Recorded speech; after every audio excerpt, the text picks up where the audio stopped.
Hello అండి. Welcome to Swathi's Gumagumalu. ఈరోజు నేను మీకు 2 టేస్టీ అండ్ హెల్తీ రెసిపీస్ చూపించబోతున్నాను. రాగి ఉప్మా విత్ జీడిపప్పు సాంబార్. ఈ జీడిపప్పు సాంబార్ రెసిపీ మీరు బహుశా ఎక్కడా కూడా చూసుండకపోవచ్చు. ఇది మా ఇంట్లో చేసే ఓన్ రెసిపీ. మా అత్తయ్య మా వదినకి నేర్పిస్తే, మా వదిన నాకెలా చేయాలో చెప్పింది. రాగులు ఇంకా జీడిపప్పులో ఎన్నో పోషక విలువలున్నాయి. ఇది రెగ్యులర్ సాంబార్లకి కొంచెం భిన్నంగా ఉంటుంది. అంతేకాకుండా దీన్ని ప్రిపేర్ చేయడం చాలా ఈజీ. ఇంకా ఆలస్యం చేయకుండా ఎలా ప్రిపేర్ చేయాలో చూసేద్దాం.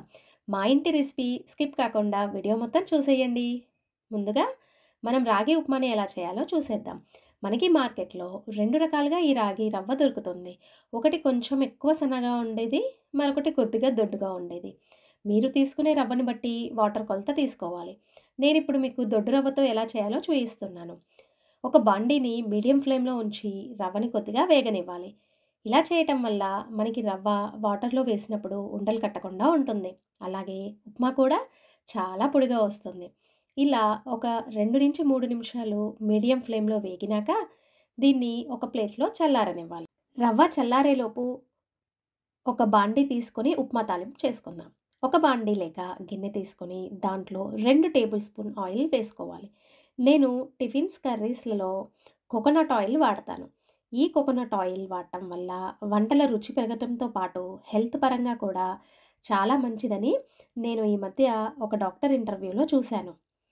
ఇప్పుడు ఆయిల్ వేగాక హాఫ్ టీ స్పూన్ ఆవాలు, హాఫ్ టీ స్పూన్ జీలకర్ర, హాఫ్ టీ స్పూన్ మినప్పప్పు, హాఫ్ టీ స్పూన్ పచ్చిశనగపప్పు అన్నీ వేసి వాటిని బాగా వేగనివ్వాలి.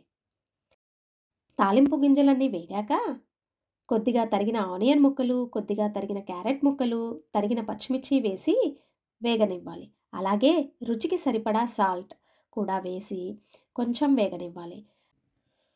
అలాగే పావు కప్ స్వీట్ కార్న్ కూడా వేసుకోవాలి.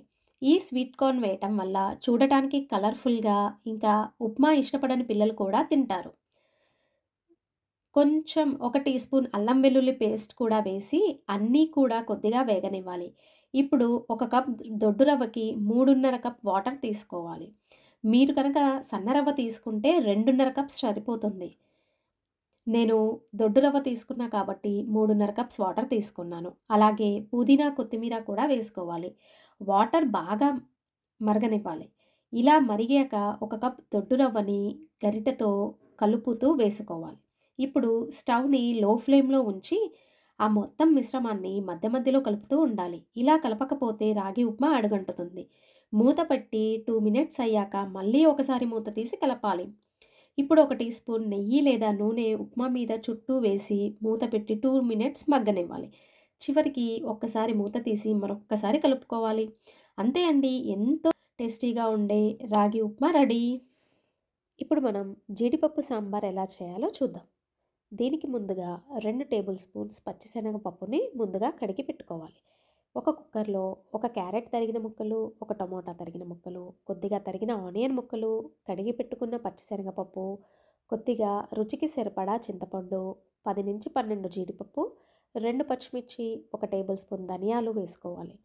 ఇప్పుడు 1 ½ గ్లాస్ వాటర్ వేసి గరిటెతో ఒకసారి కలిపి కుక్కర్ 3 విజిల్స్ వచ్చే వరకు స్టవ్ మీద ఉంచాలి.